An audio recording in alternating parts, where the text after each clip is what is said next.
तो guys LKP securities की financial year 2023 की फोर्थ क्वार्टर की एंड एंटायर फाइनेंशियल ईयर 2023 की रिजल्ट आउट हो चुकी है। एंड उसके साथ साथ एलकेपी सिक्योरिटीज ने अपनी फाइनेंशियल ईयर 2023 की फाइनल डिविडेंड भी अनाउंस कर दी है। तो गाइस इस वीडियो में हम लोग इस कंपनी की रिजल्ट के बारे में तो डिस्कस करेंगे ही, एंड उसके साथ साथ हम लोग इस कंपनी की डिविडेंड से रिलेटेड सब डिटेल्स भी चेक करेंगे। तो गाइस बिना टाइम वेस्ट के सबसे पहले हम लोग इस कंपनी की रिजल्ट चेक करते हुए इस वीडियो को शुरू करते हैं। तो गाइस एलकेपी सिक्योरिटीज की फाइनेंशियल ईयर 2023 की फोर्थ क्वार्टर की एंड एंटायर फाइनेंशियल ईयर 2023 की ऑडिटेड कंसोलिडेटेड फाइनेंशियल रिजल्ट आप लोगों के सामने है। एंड यहाँ पे जितने भी सारे फिगर्स दिया हुआ है वो सब लैक्स में है, सिर्फ और सिर्फ इस कंपनी की ईपीएस डेटा को छोड़ के। अभी देखो गाइस, यहाँ पे कंपनी की मार्च क्वार्टरली की रिजल्ट के साथ साथ एंटायर फाइनेंशियल ईयर 2023 का भी रिजल्ट दिया हुआ है, लेकिन सबसे पहले हम लोग इस कंपनी की मार्च क्वार्टरली की रिजल्ट के बारे में बात करेंगे, उसके बाद ही हम लोग एफवाई 2023 की रिजल्ट के बारे में डिस्कस करने वाले हैं। तो गाइस सबसे पहले हम लोग इस कंपनी की इनकम से शुरू करते हैं। मार्च 2023 की क्वार्टर में इस कंपनी ने अप्रॉक्सीमेटली 18.27 करोड़ का इनकम जनरेट किया है।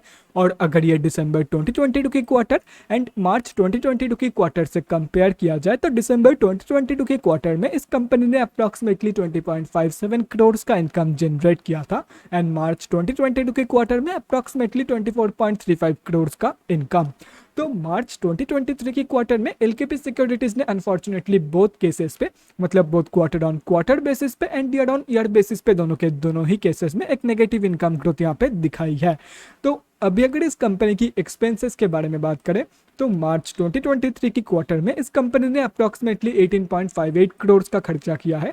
दिसंबर 2022 के क्वार्टर में इस कंपनी ने अप्रॉक्सीमेटली 19.11 करोड़ का खर्चा किया था, एंड मार्च 2022 के क्वार्टर में अप्रॉक्सीमेटली 20.76 करोड़ का खर्चा इस कंपनी ने किया था। तो अभी अगर यहाँ से इन तीनों क्वार्टर्स की नेट प्रॉफिट मार्जिन कैलकुलेट किया जाए तो मार्च 2023 की प्रॉफिट मार्जिन नेगेटिव में निकल के आ रही है अनफॉर्चुनेटली, क्योंकि मार्च 2023 की क्वार्टर में इस कंपनी ने जितना इनकम जनरेट किया है उससे ज़्यादा इस कंपनी ने खर्चा किया है। तो इसी रीजन की वजह से मार्च 2023 का प्रॉफिट मार्जिन नेगेटिव में है। दिसंबर 2022 की प्रॉफिट मार्जिन निकल के आ रही है समर अराउंड 7.09% एंड मार्च 2022 की प्रॉफिट मार्जिन निकल के आ रही है समर अराउंड 14.73% के आसपास। तो कंपनी की जो प्रॉफिट मार्जिन की ग्रोथ है वो भी कंपनी की इनकम ग्रोथ की तरह बहुत क्वार्टर ऑन क्वार्टर बेसिस पे and year on year basis पे नेगेटिव में ही निकल के आ रही है। तो अभी अगर इस कंपनी की नेट प्रॉफिट मतलब प्रॉफिट आफ्टर टैक्स के बारे में बात करें तो मार्च 2023 की क्वार्टर में इस कंपनी ने अप्रॉक्सीमेटली 23.17 लाख का लॉस पोस्ट किया है। दिसंबर 2022 के क्वार्टर में अप्रॉक्सीमेटली 1.06 करोड़ का प्रॉफिट इस कंपनी ने पोस्ट किया था, एंड मार्च 2022 के क्वार्टर में अप्रॉक्सीमेटली 2.99 करोड़ का प्रॉफिट इस कंपनी ने पोस्ट किया था। तो कंपनी की जो प्रॉफिट ग्रोथ है वो भी कंपनी की profit margin and income growth की तरह बोथ केसेस में नेगेटिव में ही निकल के आ रही है। और रही बात कंपनी की ईपीएस की, मतलब अर्निंग्स पर इक्विटी शेयर की, तो मार्च 2023 की ईपीएस वैल्यू निकल के आ रही है नेगेटिव 0.03 की। दिसंबर 2022 की ईपीएस वैल्यू निकल के आ रही है 0.14 की, एंड मार्च 2022 की ईपीएस वैल्यू निकल के आ रही है 0.39 की। तो कंपनी की जो ईपीएस की ग्रोथ है वो भी कंपनी की बाकी ग्रोथ की तरह ही नेगेटिव में निकल के आ रही है, चाहे वो क्वार्टर ऑन क्वार्टर बेसिस की कंपेरिजन में देखा जाए या तो फिर ईयर ऑन ईयर बेसिस की। अभी अगर ओवरऑल देखा जाए तो मार्च 2023 की क्वार्टर में इस कंपनी ने हर एक जगह पे कम या ज्यादा नेगेटिव ग्रोथ ही दिखाई है, कहीं पर भी इस कंपनी ने पॉजिटिव ग्रोथ नहीं दिखाई है इन मार्च 2023 की क्वार्टर। एंड अगर एक चीज यहाँ पे आप लोग नोटिस करोगे तो वो यही है कि टाइम के साथ साथ कंपनी की जो इनकम है वो धीरे धीरे रिड्यूस हो रही है। बाकी कंपनी की इनकम तो रिड्यूस हो रही है लेकिन कंपनी की एक्सपेंसेस कंपनी की इनकम के हिसाब से बराबर ग्रो कर रही है। इसी रीजन की वजह से मुझे तो यही लग रहा है पर्सनली कि फाइनेंशियल ईयर 2024 में ये कंपनी लॉस पोस्ट करने वाली है। मतलब अभी तो फाइनेंशियल ईयर 2023 का रिजल्ट आया है लेकिन मैं फाइनेंशियल ईयर 2024 के बारे में बात कर रहा हूँ, क्योंकि देखो अगर जून क्वार्टर में भी लॉस पोस्ट करता है, सितंबर में भी अगर लॉस पोस्ट करता है, अगर दिसंबर में भी लॉस पोस्ट करता है ये कंपनी, तो ऑटोमेटिकली ये कंपनी फाइनेंशियल ईयर 2024 में लॉस मेकिंग बन जाएगी। एंड जिस हिसाब से ग्रोथ कंपनी ने मार्च 2023 के क्वार्टर में दिखाई है, अगर यही ग्रोथ रेट मेंटेन रहा तो डेफिनेटली ये कंपनी एंटायर फाइनेंशियल ईयर 2024 में लॉस पोस्ट करने वाली है। तो ये तो हो गया मार्च क्वार्टर में इस कंपनी ने कैसे परफॉर्म की है। अभी अगर फाइनेंशियल ईयर 2023 की रिजल्ट के बारे में बात करें तो फाइनेंशियल ईयर 2023 में इस कंपनी ने अप्रॉक्सीमेटली 79.17 करोड़ का इनकम जनरेट किया है। और अगर ये फाइनेंशियल ईयर 2022 से कंपेयर किया जाए तो फाइनेंशियल ईयर 2022 में इस कंपनी ने अप्रॉक्सीमेटली 94.34 करोड़ का इनकम जनरेट किया था। तो कंपनी की जो इनकम ग्रोथ है ईयर ऑन ईयर बेसिस पे, मतलब ईयरली बेसिस पे भी कंपनी की इनकम ग्रोथ नेगेटिव में ही निकल के आ रही है। जैसे कि यहाँ पे था, यहाँ पे भी कंपनी की इनकम ग्रोथ नेगेटिव में था एंड यहाँ पे भी कंपनी की इनकम ग्रोथ नेगेटिव में ही है।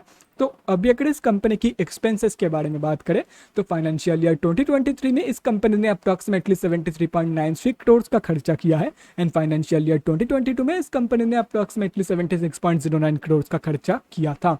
तो अभी अगर यहाँ से इन दोनों ईयर्स की नेट प्रॉफिट मार्जिन कैलकुलेट किया जाए तो फाइनेंशियल ईयर 2023 की प्रॉफिट मार्जिन निकल के आ रही है somewhere around 6.62% and financial year 2022 की प्रॉफिट मार्जिन निकल के आ रही है समवेयर अराउंड 19.34% के आसपास। तो कंपनी की जो प्रॉफिट मार्जिन की ग्रोथ है वो यहाँ पे भी नेगेटिव में ही निकल के आ रही है। देखो यहाँ पे भी कंपनी की प्रॉफिट मार्जिन ग्रोथ नेगेटिव में था, यहाँ पे भी कंपनी की प्रॉफिट मार्जिन ग्रोथ नेगेटिव में ही है। लेकिन एक चीज अच्छा हुआ कि फाइनेंशियल ईयर 2023 के रिजल्ट में इस कंपनी ने प्रॉफिट पोस्ट किया है। तो मतलब पॉजिटिव में कंपनी की प्रॉफिट मार्जिन, तो ऑब्वियसली यहाँ पे प्रॉफिट पोस्ट किया है अनलाइक मार्च 2023 की क्वार्टर। तो अभी अगर इस कंपनी की नेट प्रॉफिट मतलब प्रॉफिट आफ्टर टैक्स के बारे में बात करें तो फाइनेंशियल ईयर 2023 में इस कंपनी ने अप्रॉक्सीमेटली 3.73 करोड़ का प्रॉफिट पोस्ट किया है एंड फाइनेंशियल ईयर 2022 में इस कंपनी ने अप्रॉक्सीमेटली 13.47 करोड़ का प्रॉफिट पोस्ट किया था। तो कंपनी की जो प्रॉफिट ग्रोथ है वो नेगेटिव में है एंड और रही बात कंपनी की ईपीएस की मतलब अर्निंग्स पर इक्विटी शेयर की, तो बेसिक में वैल्यू निकल के आ रही है 0.5 की एंड डिफाई 2022 की वैल्यू निकल के आ रही है 1.81 की। तो कंपनी की जो ईपीएस की ग्रोथ है वो भी नेगेटिव में ही निकल के आ रही है। तो अभी अगर ओवरऑल देखा जाए तो इस कंपनी ने हर एक जगह पे फाइनेंशियल ईयर 2023 में भी कम या ज़्यादा नेगेटिव ग्रोथ ही दिखाई है। So at the end of the day financial year 2023 की भी हर एक ग्रोथ नेगेटिव में है एंड मार्च 2023 की क्वार्टर की भी हर एक ग्रोथ नेगेटिव में है। सो ओवरऑल जो रिजल्ट है वो बहुत ही ज़्यादा वीक निकल के आ रही है। एलकेपी सिक्योरिटीज ने दोनों ही जगह पे बहुत ही ज़्यादा वीक परफॉर्म की है। तो अभी अगर इस कंपनी की डिविडेंड के बारे में बात करें तो गाइस एलकेपी सिक्योरिटीज के इन्वेस्टर्स को पर शेयर 10 पैसे का डिविडेंड मिलने वाला है from this company as the final dividend for financial year 2023। अब यहाँ पे एलकेपी सिक्योरिटीज के बोर्ड मेंबर्स ने डिविडेंड का अमाउंट तो अनाउंस कर दिया है लेकिन ना तो इससे रिलेटेड कोई भी डेटा अनाउंस किया है, मतलब ना ही इससे रिलेटेड कोई भी रिकॉर्ड डेट या एक्स डिविडेंड डेट अनाउंस किया है और ना ही पेमेंट डेट अनाउंस किया है। बाकी वो दोनों अनाउंस होते ही मैं आप लोगों के साथ शेयर कर दूंगा। अभी यहाँ पे अमाउंट भी अनाउंस कर दिया है तो definitely within a month or two definitely इस डिविडेंड से related record date and payment date announce कर ही देंगे। बाकी जब भी अनाउंस होगा तभी मैं आप लोगों के साथ वो शेयर कर दूंगा। Don't worry about it. Till then bye guys and stay safe.